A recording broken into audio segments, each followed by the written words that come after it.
আসসালামু আলাইকুম। স্বাগতম আপনাদের নবম দশম শ্রেণীর সাধারণ গণিত ক্লাসে। আজকে আমরা অনুশীলনী 1 যেখানে বাস্তব সংখ্যা নিয়ে অনেক আলোচনা করা হয়েছে।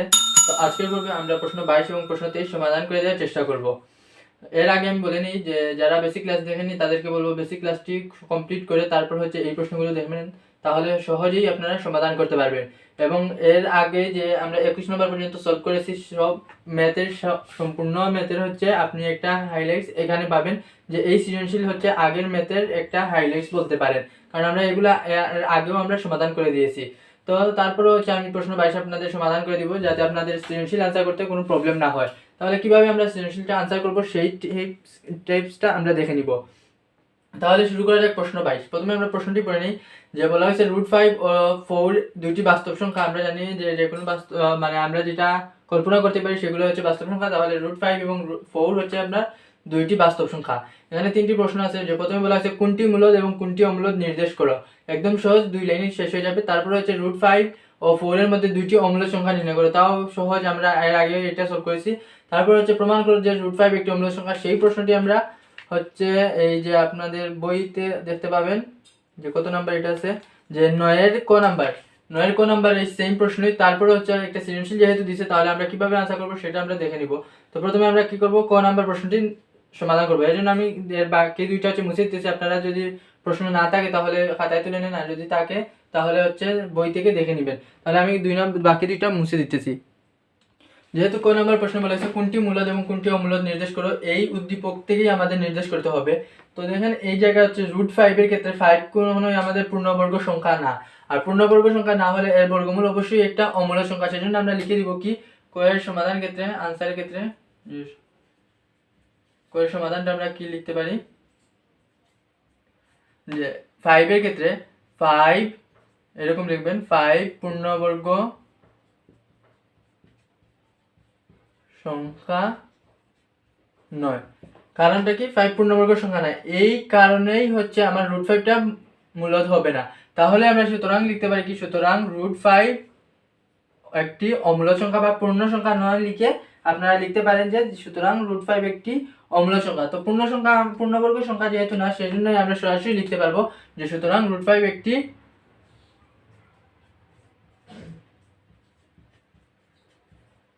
অমূলদ সংখ্যা। তো এই অমূলদ সংখ্যা সরাসরি লিখতে পারতেন, কিন্তু একটা কারণ দেখানো লাগবে। এই কারণেই যে √5 একটি পূর্ণবর্গ সংখ্যা নয়, এই কারণে আমরা লিখতে পারছি √5 একটি অমূলদ সংখ্যা। আর 4 এর ক্ষেত্রে আমরা কোনো কারণই প্রয়োজন নেই, কারণ কি 4 একটি কি পূর্ণ সংখ্যা। তাহলে আমরা লিখতে পারি 4 একটি পূর্ণ সংখ্যা, আর পূর্ণ সংখ্যা সবসময় মূলদ হয়। সেজন্য আমরা লিখব কি, একটা কারণ দেখানো লাগবে, 4 একটি পূর্ণ সংখ্যা, সুতরাং 4 একটি মূলদ সংখ্যা।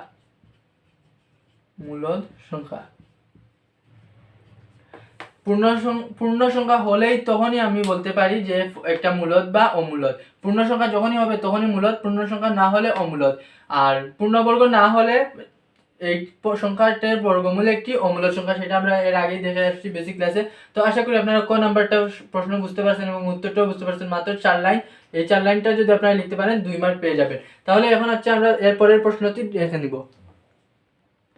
এই প্রশ্নে বলা হয়েছে √5 ও 4 এর মধ্যে দুইটি অমূলদ সংখ্যা নির্ণয় করো। তো √5 এর মানটা কি আমরা জানি, যে ক্যালকুলেটর দিয়ে বের করতে পারবো, বা আমরা √ওভার কিভাবে বের করতে হয় বা বর্গমূল কিভাবে বের করতে হয় সেটা আমরা জানি।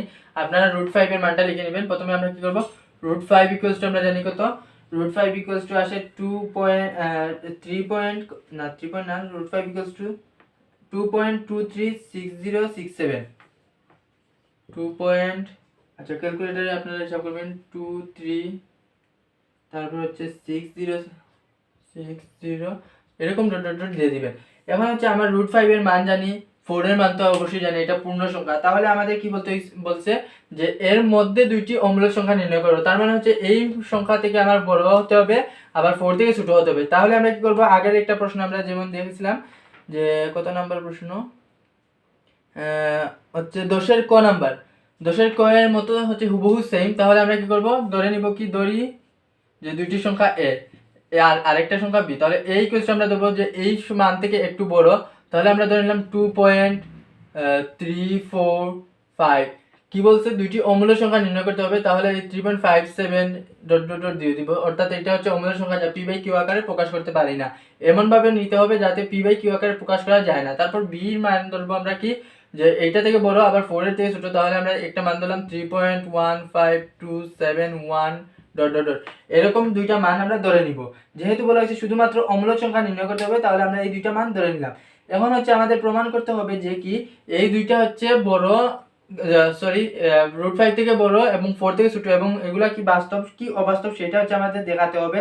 তাহলে দেখি আমরা কি এটা বাস্তব কি অবাস্তব। দেখেন এ এবং বি দুইটাই হচ্ছে আমরা কল্পনা করতে পারতেছি, তার মানে এ ও বি বাস্তব, এ ও বি বাস্তব সংখ্যা এবং পি বাই কিউ আকারে প্রকাশ করা যায় না, এবং পি বাই কিউ আকারে প্রকাশ করা যায় না। যদি আমার পি বাই কিউ আকারে প্রকাশ করা না যায়, তাহলে এ আর বি হচ্ছে অমূলদ সংখ্যা। এখন দেখতে হবে যে পি বাই কিউ আকারে প্রকাশ করা যায় না, সুতরাং এ ও বি অমূলদ। সুতরাং লিখব কি, সুতরাং এ ও বি অমূলদ সংখ্যা, অমূলদ সংখ্যা। আচ্ছা, আমরা একটা পেয়ে গেছি যে দুইটি অমূল্য সংখ্যা নির্ণয় করতে হবে। তাহলে এ ও বি অমূল্য সংখ্যা, দুইটা অমূল্য সংখ্যা পেয়ে গেছি। কিন্তু এখন বলছে কি √5 থেকে বড় এবং হচ্ছে 4 থেকে ছোট হতে হবে, এই জিনিসটা আমাদের দেখতে হবে। তাহলে দেখে নিব প্রথমে কি, যে এ থেকে বড় হয়, এ বলছি √5 থেকে এ বড় কিনা বা √5 থেকে বি বড় কিনা সেটা দেখতে হবে। এখন আমরা লিখতে পারি এবং √5 এর মান কত, 2.23 সামথিং হোক, তাহলে আমরা লিখব √5 থেকে এ বড় আছে কিন্তু এ এর মান কি 4 থেকে ছোট, আবার কি যে √5 থেকে বি বড় আবার 4 থেকে ছোট, আমরা যা দেখতেছি। তো এই শর্ত দুটি আপনারা লিখে দিবেন, যে আমরা শর্ত দুটি ফিল আপ করছি, যে এর মান হচ্ছে √5 থেকে বড় এবং 4 থেকে ছোট, আবার বি এর মান হচ্ছে সেম, আবার কি পি বাই কিউ আকারে প্রকাশ করা যায় না। সুতরাং লিখতে পারি কি, সুতরাং এ ও বি নির্ণয় দুইটি অমূল্য সংখ্যা, নির্ণয় দুইটি অমূলদ সংখ্যা। এইটাই হচ্ছে আমাদের আনসার। তাহলে আশা করি আপনারা এই ম্যাথটি বুঝতে পারছেন, যে এই ম্যাথটা হচ্ছে বহু 9 মতো বা 10 মতো, এখানে কি কত, হ্যাঁ 10 মতো। তাহলে আশা করি আপনারা এই ম্যাথটি বুঝতে পারছেন এবং কিভাবে নির্ণয় করতে হয়। মাত্র 2 থেকে 4 লাইন আপনারা পেয়ে যাবেন 4টি মার্ক। তারপরের প্রশ্ন হচ্ছে আমরা দেখে নিব। এখন যদি আপনারা বুঝতে পারেন তাহলে তো ভালোই, আর যদি না বুঝতে পারেন তাহলে অবশ্যই আমাকে জানাবেন যে কোন জায়গায় বুঝতে পারেননি বা কি সমস্যা হচ্ছে আপনাদের। তো এখন হচ্ছে আমরা 3 নম্বর প্রশ্ন দেখে নিব। বলা হয়েছে কি √5 একটি অমূল্য সংখ্যা প্রমাণ করতে হবে। তো এই প্রমাণটি আমরা এখন দেখে নিব। তো এখানে বলা হয়েছে প্রমাণ করে যে √5 একটি অমূল্য সংখ্যা। এই প্রশ্নটি হচ্ছে আমরা 9 ক নাম্বারে আছে, বহু সেম।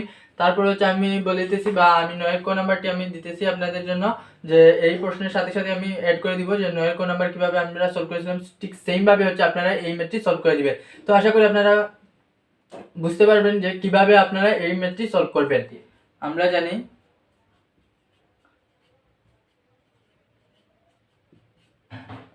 কি জানি যে এই 5 এর আগের বর্গমূল সংখ্যা কত, 4 আছে, তাহলে 4 হচ্ছে আগের বর্গমূল সংখ্যা। এটা থেকে কি বড়, 5 বড় আছে, লিখলাম 5 বড়। 5 এর পরের বর্গমূল সংখ্যা কত, 9, তাহলে হচ্ছে আমরা লিখলাম 9। এখন দেখেন এই যে 5 এর আগের বর্গমূল সংখ্যা থেকে 5 বড় লিখছি, 9 এর আগের সংখ্যা থেকে বর্গমূল লিখছি। এটা কিসের জন্য, আমরা প্রথমে প্রমাণ করব এটা পূর্ণ সংখ্যা কি না। পূর্ণ সংখ্যা না হলেই হবে অমূলদ বা অম্লদ সংখ্যা। তাহলে আমরা প্রথমে পূর্ণ সংখ্যা কি প্রমাণ করি। এখন হচ্ছে উভয় সবগুলোর ক্ষেত্রে আমরা রুট ওভার নিব। তাহলে দেখেন √4 অবশ্যই স্মলার দেন হবে √5 থেকে, তারপর হচ্ছে অবশ্যই 9 হবে √5 থেকে গ্রেটার দেন √9। তাহলে দেখেন আমরা প্রথমে সবগুলোর ক্ষেত্রে রুট নিলাম, তার ক্ষেত্রে আমরা কি লিখতে পারি যে 4 এর বর্গমূল √4 মানে হচ্ছে 2, তারপর √5 এটা লিখে রাখলাম, তারপর হচ্ছে দেখেন √9 মানে হচ্ছে 3। এখন আমরা বলতে পারি দেখেন এই যে সংখ্যাটা আসবে এই সংখ্যাটা হবে কি 2 থেকে বড় কিন্তু 3 থেকে ছোট। এখন দেখেন আপনি পূর্ণ সংখ্যা কি জানি আমরা 1 2 3 এরকম হচ্ছে আমরা পূর্ণ সংখ্যা জেনে আসছি, কিন্তু 2 থেকে বড় কিন্তু 3 থেকে ছোট এটা কখনোই পূর্ণ সংখ্যা হতে পারে না, এটা দশমিক আকারে চলে আসতে পারে। তারপরেই হচ্ছে আমরা মূলদ বা অম্ল সংখ্যা পেয়ে যাব। তাই যেহেতু আমরা পাইছি কি যে 2 থেকে বড় এবং 3 থেকে ছোট, তাহলে √5 এর মান আমরা লিখতে পারি। সুতরাং √5 এর মান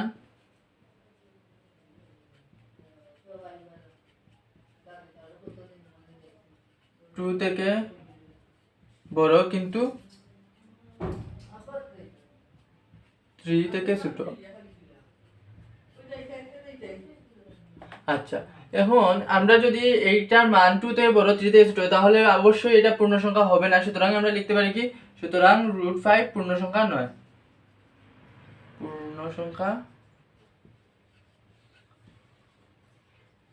পূর্ণ সংখ্যা নয়।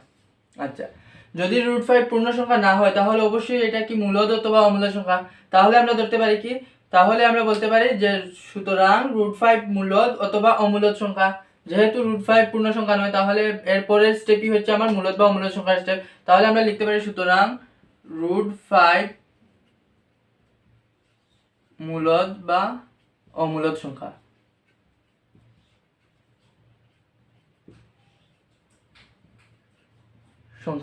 আচ্ছা, এখন √5 মূলদ বা অমূলদ সংখ্যা। এখন আমাদের প্রমাণে বলছে কি √5 বা √7 √10 একটা অমূলদ সংখ্যা প্রমাণ করব। এখন যদি আমরা ধরে নেই যে √5 একটি অমূলদ সংখ্যা তাহলে আমরা কি প্রমাণ করব? কোনো কিছু প্রমাণের বাকি নাই। তাহলে দেখেন এই দুইটা থেকে যদি আমরা প্রমাণ করতে পারি যে √5 মূলদ সংখ্যা নয় তাহলে এই √5টা হচ্ছে অমূলদ সংখ্যা, আমরা বুঝতে পারলাম। এখন যদি আমরা বলি √5 একটি অমূলদ সংখ্যা, এখন এইটা যদি আমরা প্রমাণ করি √5 একটি অমূলদ সংখ্যা, প্রমাণও চাইছে √5 একটি অমূলদ সংখ্যা, ধরেও নিছি √5 একটি অমূলদ সংখ্যা, তাহলে এই প্রশ্নের ক্ষেত্রে আমরা কোনো প্রমাণই পাবো না। তাহলে আমরা ধরে নিতে হবে কি, তাহলে ধরে নিব √5 একটি মূলদ সংখ্যা। আচ্ছা, তাহলে আমরা কি লিখব? এখন ধরি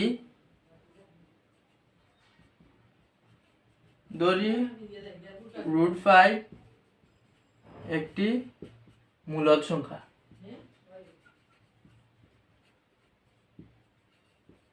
আচ্ছা, এখন আমরা আগের নিয়মে চলে আসছি যে √2 একটি মূলদ সংখ্যা প্রমাণ, ঠিক সেম নিয়মে এখন বাকিগুলো অংশ হবে।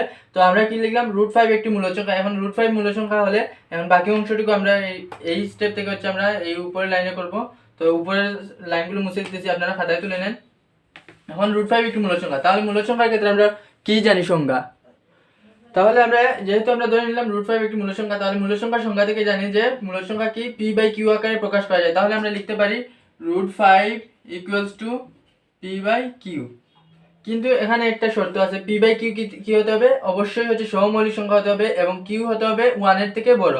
তো আমরা এই 1 এর থেকে বড় না হলে এটা হচ্ছে পূর্ণ সংখ্যা চলে আসতে পারে, তাই হচ্ছে কি লিখবো, একটা শর্ত থাকবে যে p ও q হচ্ছে কি সহমৌলিক।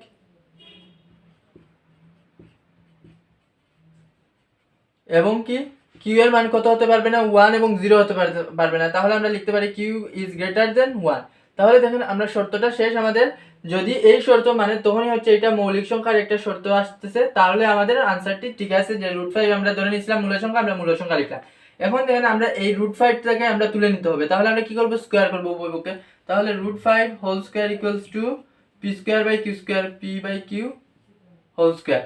তো p/q হোল স্কয়ার এটাকে আমরা লিখতে পারি কি p²/q²। তাহলে আমরা লিখে নিলাম কি p²/q²।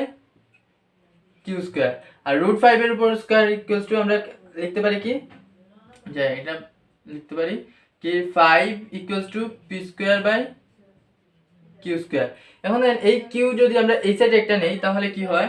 5q = p²/q। কিন্তু এই জায়গায় দেখেন যদি আমার p²/q যেটা আসে এটা কখনোই আমার হচ্ছে মূলদ সংখ্যা হতে পারে না বা পূর্ণ সংখ্যা হতে পারে না, কিন্তু 5q কি হতে পারে? একটা পূর্ণ সংখ্যা হতে পারে। যদি এটা পূর্ণ সংখ্যা হয় কিন্তু এটা পূর্ণ সংখ্যা না হয় তাহলে কখনোই মূলদ সংখ্যা হতে পারে না। যদি মূলদ সংখ্যা হতো তাহলে এটা আর এটা দুইটাই কিন্তু ভাগ করলে আমাদের পূর্ণ সংখ্যা চলে আসতো। তাহলে আমরা এখান থেকে কি পাই যে 5q পূর্ণ সংখ্যা হলেও কি p²/q পূর্ণ সংখ্যা নয়। সুতরাং আমরা কি লিখতে পারি? এই লাইনটা আমরা লিখে দিই। তো এই পূর্ণ সংখ্যা না হওয়ার কারণ কি? কারণ এইরা হচ্ছে পরস্পর সহমৌলিক এবং q not equals to 0, q not equals to 1। তাহলে ঠিক সেম আগের শর্তটাই এখানের ক্ষেত্রে প্রযোজ্য হবে। তাহলে এই শর্তটা আবার এখানে লিখতে হবে। যদি না লিখেন তাহলে হচ্ছে ভুল হওয়ার চান্সই বেশি, অথবা মার্ক 1 মার্ক 2 মার্ক কমে যেতে পারে। তাহলে আমরা কি পেয়েছি? 5q পূর্ণ সংখ্যা কিন্তু p²/q পূর্ণ সংখ্যা নয়। কারণ হচ্ছে এইটার কারণ সহমৌলিক এবং হচ্ছে যদি 1 না হয় তাহলে ভাগ করলে অবশ্যই দশমিক আকারে চলে আসবে এবং হচ্ছে গিয়ে অনেক দশমিক আকারে আসবে যা অসীম পর্যন্ত বিস্তৃত, অর্থাৎ মূলদ সংখ্যা কখনোই হতে পারে না। এখন তাই আমরা কি লিখতে পারি যে 5q is not equal কি p²/q।